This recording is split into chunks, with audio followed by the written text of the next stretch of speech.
I wrote his resignation letter for him while he was in the hospital. I drove it to him. He signed it. The board moved me into his chair the next month. I was the COO of a mid-cap industrial services company. I had been at the firm for 9 years, 6 of them in the C-suite. The CEO was a man named Tom. He had founded the company in 1998. He had hired me in 2015. He had, by every measure that mattered, taught me how to run a business. Tom started showing signs of a serious mental health episode in May of 2024. It came on quickly. He had been under enormous stress. A hostile activist investor had taken a 5% stake the previous fall. The company had missed 2 consecutive quarters of guidance. His marriage had been quietly failing for a year. By June, he was not sleeping. By July, he was not making sense in some board meetings. By the 3rd week of July, he was hospitalized for what the family told us was exhaustion. But what I knew, from a private conversation with his wife the week before, was an inpatient psychiatric admission.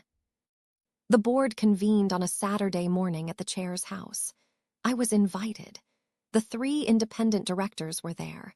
The activist investor's nominee was there. The board chair, a woman named Helen who had been on the board for 12 years, said the words I had been waiting to hear without admitting to myself that I had been waiting to hear them. She said, quote, "We need a transition, and we need it before earnings in October." The board asked me to handle the conversation with Tom. They asked me, as the person closest to him operationally and personally, to be the bearer of the news. They said the board wanted a clean exit. They said they trusted me to find the language. I went to see Tom in the hospital on a Wednesday. He had been there for 9 days. He was on a unit. He was lucid in stretches. The stretches were getting longer.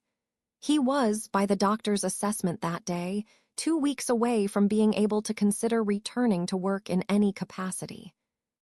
I did not bring the conversation the board had told me to bring. I brought a different conversation. I told Tom I had been thinking about how exhausted he had been. I told him I had been worried about him for months. I told him the board was deeply concerned about his health. I told him the company was, and these were my words, in safe hands while you rest. I told him I had been working with Helen on what a graceful transition might look like. I handed him a folder. Inside the folder was a draft resignation letter I had written the previous Sunday. It was 3 paragraphs. It thanked the company. It cited health reasons. It announced his immediate departure with a generous severance package the board had pre-cleared. It named me as his successor. Tom read the letter. His hands were shaking. He looked at me and he said, "Is this what you think I should do?" And I said yes. He signed it. He signed it slowly, in the same handwriting I had seen him use for 15 years, the handwriting of a tired man on the second-to-last day of a long week. He signed it because I had told him to. He signed it because, in the moment I was sitting across from him, I was the only person from his real life in the room, and I told him this was the right thing to do, and he believed me because that's how things had worked between us for 9 years. The board accepted the resignation that Friday. The press release went out on Monday. I was named CEO the following Tuesday. The activist investor publicly praised the transition. The stock went up 4% on the announcement. Tom's wife sent me a text that said, "Thank you." I have, in 9 months, not stopped wondering what she was thanking me for. Tom is out of the hospital. He is doing better.